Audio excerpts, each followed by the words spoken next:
રાજકોટ સ્મશાન લાકડા કૌભાંડ અંગે વિપક્ષી નેતા વશરામ સાગઠિયાની ન્યૂઝ સાથે વાતચીત। છેલ્લી કક્ષાનો ભ્રષ્ટાચાર। વર્ષોથી મહાપાલિકાનું ભ્રષ્ટ તંત્ર આ પ્રકારે બધું જ ઓહિયા કરી જઈ રહ્યું છે। અંતિમ સંસ્કાર માટેના સમાધાન મોકલવાના લાકડા જે લોકો ખાઈ જાય એ કઈ કક્ષાએ પહોંચી શકે છે। રસ્તામાં ભ્રષ્ટાચાર, બાંધકામમાં ભ્રષ્ટાચાર ને હવે તો સ્મશાનની અંદર મોકલવાના લાકડામાં પણ ભ્રષ્ટાચાર। ગરીબમાં ગરીબ માણસ પણ સ્મશાનનું ખાતો નથી, પરંતુ આ ભ્રષ્ટ તંત્ર સ્મશાનને પણ છોડવા તૈયાર નથી। સંજયભાઈ વઘાસિયા।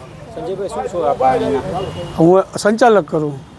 શું કહેશો, અત્યારે કૌભાંડ છે સામે આવ્યું છે, અત્યારે જે લાકડા છે તે કોના છે અને આપને પાસેથી કઈ રીતે આવ્યા હતા? અને કોર્પોરેશન ક્યાંક દાવો કરી રહ્યું છે આ લાકડા છે અમારા છે અને તેઓએ મોકલ્યા છે। કોર્પોરેશન અગર હોય તો અમને દે, છઠ પછી 15 દી પહેલાંનો કે અમે અહીંયા નાખી ગયા લાકડા તો મને પુરાવો દે, પણ છઠ પછી તો સ્મશાન જ 7 નદી ડૂબેલું હતું। અમે ખુદ તો આવી નહોતા શકતા અહીંયા, અને અમે એને કાંટા ચીઠી એને બાપુનગર મુક્તિધામની પહોંચ આપી કે કોને મોકલાવ્યું, કોનું નામ, ક્યાંથી આવ્યું, ફોન નંબર હંધું મોકલાવે। કોર્પોરેશનના અધિકારી તો એવું દાવો કરી રહ્યા છે કે અમારી પાસે પણ ચિઠ્ઠીઓ છે। આ તો એ અમને બતાવે તો અહીંયા કરી જાય કન્ફર્મ।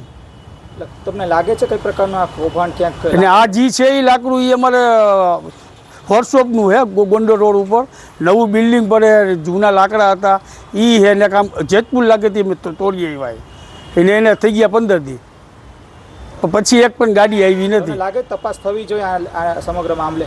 એ સાહેબ હવે આમાં તો તમે ઓચિંતા ના આવ્યો, મને તો કાંઈ ખબર નથી પડતી આમાં, એટલે હોય અમે આ કીધું।